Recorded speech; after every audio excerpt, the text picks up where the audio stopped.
Hi guys, Murtip here again. Long time no see. I finished my basic military training a month ago. I wanna show my full measure of respect to those who are given their priceless period of time in their 20s. I cannot thank them too much. Anyways, like always, I'm back here to share as much as info I have. Today's video is about attachment. A lot of people ask, which attachment is better, compensator or flash hider? In conclusion, there's no such a thing as the best choice. I could prefer this, you could prefer that, it depends on your preferences. But there is still a major recommendation. If you are completely new here in this game and have no idea what kind of attachments are better, you can simply try my setting.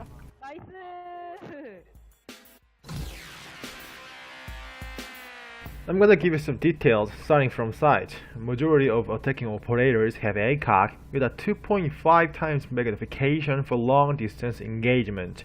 As you see here, it provides a great advantage in long range gunfight. You might think, then is it bad in like point blank situations? Yes, but only at first. After you get accustomed to it, close range firing is not gonna be a big deal. The advantages seems to go beyond the disadvantages. Some of the pro players sometimes don't use ACOGs for some reasons. For example, when they want to detect enemies in a wider view, or they just might want to control the recoil in an easier way. But when you see Ubisoft take some operators' ACOGs away to keep them balanced by reducing their power, it seems like using ACOGs still gives the attacking team advantages to some degree. So here I recommend you to use ACOG if possible. What about other sights with no magnifications, which are red sight, reflex, and holographic? Use whatever you want to use. For me, I used to favor reflex because the frame of the sight is the thinnest without blocking my sight while engaged in the hostiles. But after I found out that the bullet is shot at the top of the triangle, not the center, it became uncomfy to me, so now I'm using holographic.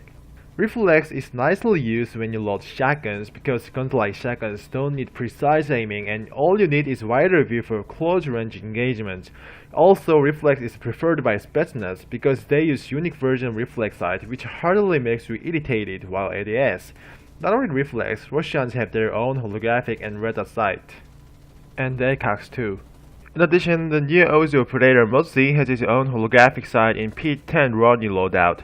Gridlock and Capital have their own sights which are named Scope in their LMGs. In addition to these, Nomad and Kai's secondary weapon sights are set to these scopes similar to those used by Gridlock and Capital, giving an amazingly wide view.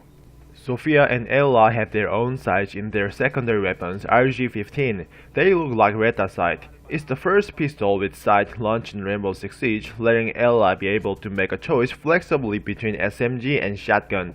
Like Sledge, Mutant Smoke, it's possible to take care of both close and long range gunfight, even if they chose shotgun. For Sophia, it's not such a great benefit to have it, but still, it's better than nothing. Also, sights of Clash's weapons look like red dot sights. Lift 410 used by Alibi and Maestro has default red dot sight as well. Some people choose to make it without any sight. It may sound strange, but like Bandit's MP7, it has its nice ion sight, which gives you surprisingly wide view.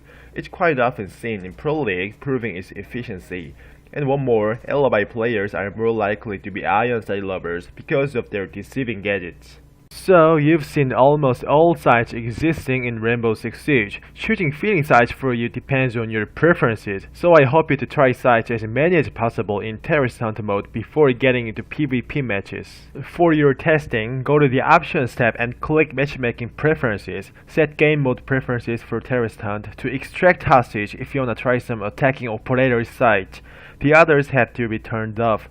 If it's for defenders, set protect hostage on and the others off. In my case, I've spent over 28 hours in PvE mode testing which attachment is the best for me.